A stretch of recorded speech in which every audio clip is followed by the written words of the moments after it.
I got in a lot of trouble in high school my sophomore year. I got with a bad crowd. I made a lot of bad choices. I went to a juvenile detention center. It's really Maine youth centers like prison for the boys in Maine. So I mean, you can imagine the worst. And I was there. I was in ICU, which is the roughest place, because of the nature of the stuff I was involved in. You know, a lot of fights, a lot of robbery and stuff like that. And you know, I had to get past it. I had to make a lot of long-term choices, and fortunate enough that the court system saw that, you know, I was semi-intelligent and had, you know, some kind of future, and they gave me a extended probation, closed all my juvenile record. I went in the Army right after that. It's great for rehabilitation and gives you something to hold on to.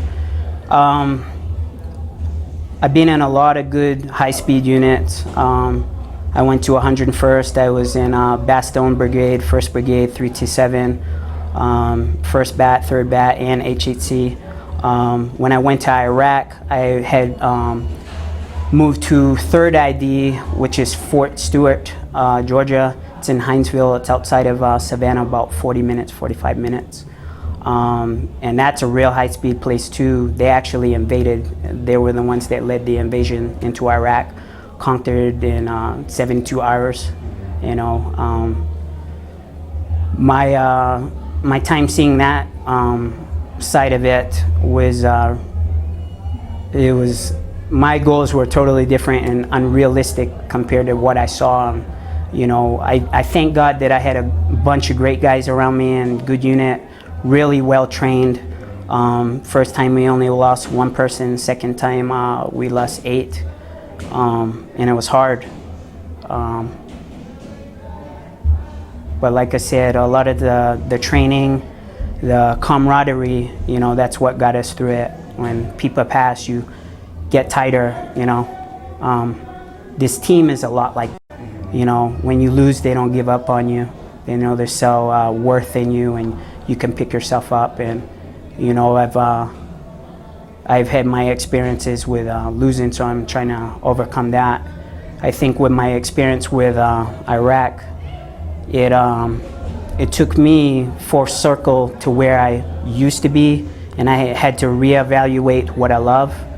And I had to tell myself, you know, realistically, I've been over there a few times, you know, it's a numbers game, and my numbers likely to be up.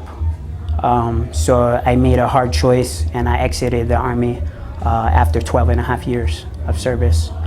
I was with Alpha Company 315, and that was like one of the greatest units. But the losing 8 guys, and you know, the various wounded and everything like that, and that's what did it for me. Like, it's different when you're the one doing all the damage and the killing and everything, but when you gotta bag up your buddy, that's anybody can provide physical things, but it's nurturing.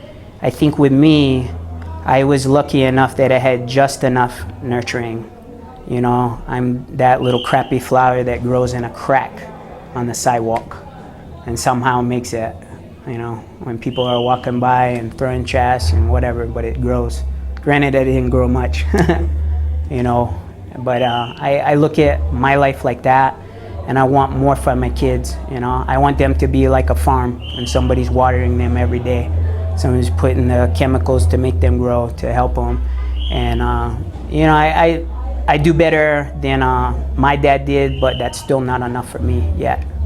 So I'm working on that too. You know, my personality flaws.